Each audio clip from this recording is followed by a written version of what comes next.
और रिमेनिंग आपके बायो के कितने होते हैं वो आज मैं आपको बताऊंगी इस एक पर्टिकुलर सेशन में। बायो का जो साइंस का आपका पेपर होगा ऑल ओवर 80 मार्क्स का, उसमें से 30 मार्क्स 17th क्वेश्चन से लेकर 20th क्वेश्चन तक आपके रहते हैं एजर्शन रीजन बेस्ड क्वेश्चन। इसमें से एक क्वेश्चन तो आप लिख करके ले लो, आर एनवायरनमेंट का आता ही आता है।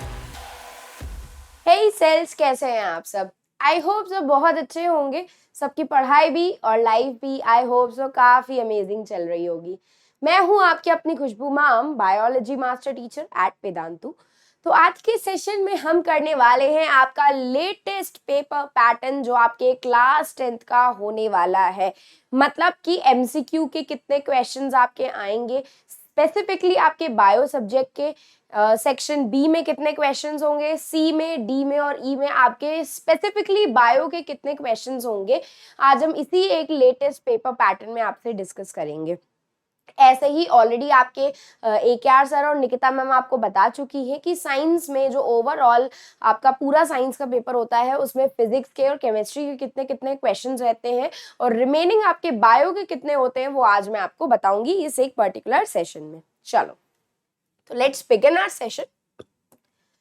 Here we go with the very first thing। तो जैसे कि आप सब लोगों को बताया, ये आपके 5 चैप्टर्स हैं जो आपके बोर्ड्स के एग्जाम में आएंगे। अगर मैं अभी मिड टर्म्स की बात करूं तो आपके मिड टर्म्स में ये फर्स्ट 3 चैप्टर्स आप लोगों के आ रहे होंगे, that is life process, how do organism reproduce and the control and coordination. ठीक है, बाकी अगर मैं बोर्ड्स की बात करूं तो ये 5 ही चैप्टर आपके बोर्ड्स के एग्जाम में आएंगे, जिसमें से सबसे मोस्ट इंपॉर्टेंट और मोस्ट स्कोरिंग चैप्टर है वो है आप लोगों का लाइफ प्रोसेस का। ये पूरा एंटायर चैप्टर आपके पूरे 30 मार्क्स, भाई बायो का जो साइंस का आपका पेपर होगा ऑल ओवर 80 मार्क्स का, उसमें से 30 मार्क्स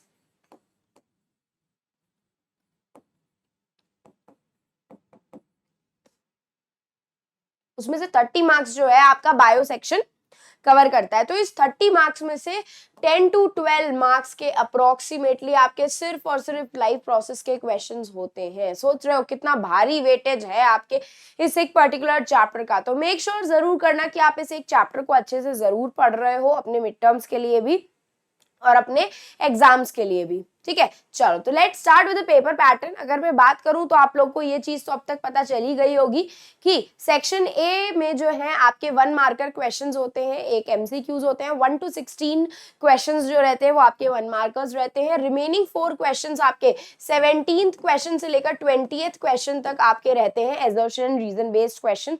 सेक्शन बी में आपके 2 मार्कर रहते हैं, सेक्शन सी में 3 मार्कर, सेक्शन डी में आपके 5 मार्कर और सेक्शन ई में आपके competency based question, that is the case based question होते हैं। 20% ऑफ द क्वेश्चन आपका एमसीक्यू, रिमेनिंग 30% जो होते हैं वो आपके सब्जेक्टिव क्वेश्चंस होते हैं। तो ये आपका नॉर्मल पेपर पैटर्न है, मतलब नॉर्मल पेपर पैटर्न है जो पूरे साइंस के लिए फॉलो होता है। और अगर मैं स्पेसिफिकली बायो की बात करूं तो 28 to 30 मार्क्स आपके बायो सेक्शन के लिए अलॉट हो चुके हैं। ठीक है, तो अब सेक्शन ए में कितने क्वेश्चंस आपके पर्टिकुलरली बायो से पूछे जाते हैं वो है 7 क्वेश्चंस। मतलब एमसीक्यू में वो 1 to 16 क्वेश्चन जो होंगे, 16 क्वेश्चंस में से 7 क्वेश्चंस तो आपके बायो के ही होते हैं। तो इसीलिए बायो का वेटेज यहाँ पे ज्यादा हो जाता है। बायो के साथ साथ आपके केमिस्ट्री के भी 7 क्वेश्चंस रहते हैं एंड फिजिक्स के आपके सिर्फ 2 या 3 ही क्वेश्चंस रहते हैं, ज्यादा नहीं रहते हैं। लेकिन हाँ, इतने सारे क्वेश्चन आपको बायो सेक्शन से मिलेंगे, इसीलिए कहती हूँ कि बायो के एमसीक्यूज बहुत अच्छे से आपको प्रैक्टिस करने हैं। ठीक है, नेक्स्ट अगर मैं assertion and reason based questions की बात करूं, अगेन वो भी आपके 1 मार्कर क्वेश्चंस ही होते हैं, जिसमें से एक क्वेश्चन आप लोगों का फिजिक्स का रहता है, एक क्वेश्चन केमिस्ट्री का और 2 क्वेश्चन आपके बायो के रहते हैं, जिसमें से एक क्वेश्चन तो आप लिख करके ले लो, आर एनवायरनमेंट का आता ही आता है।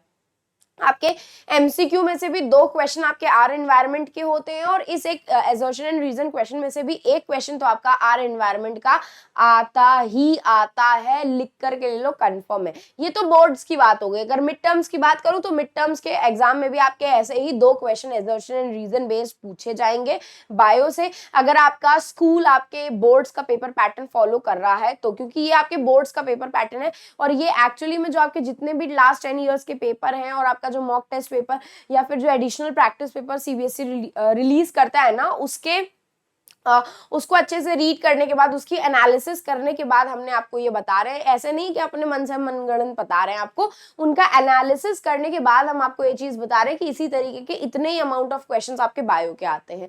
सिमिलरली सेक्शन बी जो 2 मार्कर क्वेश्चन होते हैं, 3 क्वेश्चन होते हैं आपके बायो के, 3 क्वेश्चन आपको 2 मार्कर के मिलेंगे, जो मोस्टली आपके कॉम्पिटेंसी बेस्ड क्वेश्चन होते हैं, इधर उधर घुमा फिरा करके पूछे जाते हैं। ऐसे ही सेक्शन सी में आपके 3 मार्कर रहते हैं, 2 क्वेश्चन आते हैं आपके बायो के सब्जेक्ट में से। ये 3 मार्कर, 5 मार्कर और 4 मार्कर जो क्वेश्चंस होते हैं, ये एक्चुअली में डायरेक्टली क्वेश्चंस पूछे जाते हैं। 5 मार्कर और 4 मार्कर तो कभी कभी डायग्राम बेस्ड भी आ जाते हैं। 3 मार्कर क्या होते हैं आपके, 3 मार्कर थोड़े कॉम्पिटेंसी बेस्ड भी होते हैं और डायरेक्ट क्वेश्चंस भी होते हैं। तो कितने क्वेश्चंस आपके आ सकते हैं, 2 क्वेश्चन आ सकते हैं आपके 3 मार्क्स के। ऐसे ही सेक्शन डी की बात करूं तो सिर्फ एक ही क्वेश्चन आता है आपका बायो का 5 मार्क्स का।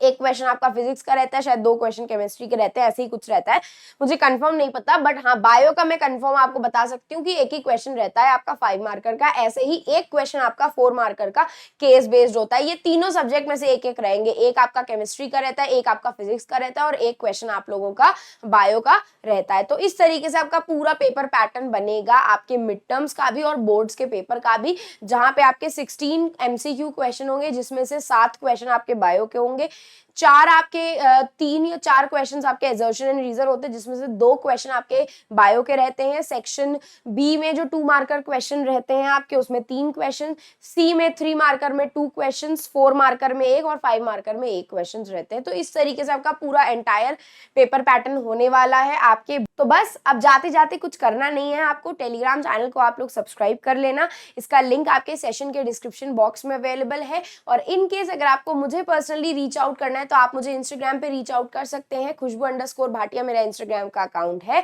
तो बस जाते जाते सेशन को लाइक कर दीजिएगा, चैनल को सब्सक्राइब कर दीजिएगा। अब हम फिर मिलेंगे चलते चलते ऐसे ही नेक्स्ट अमेजिंग सेशन में। Bye guys and take care.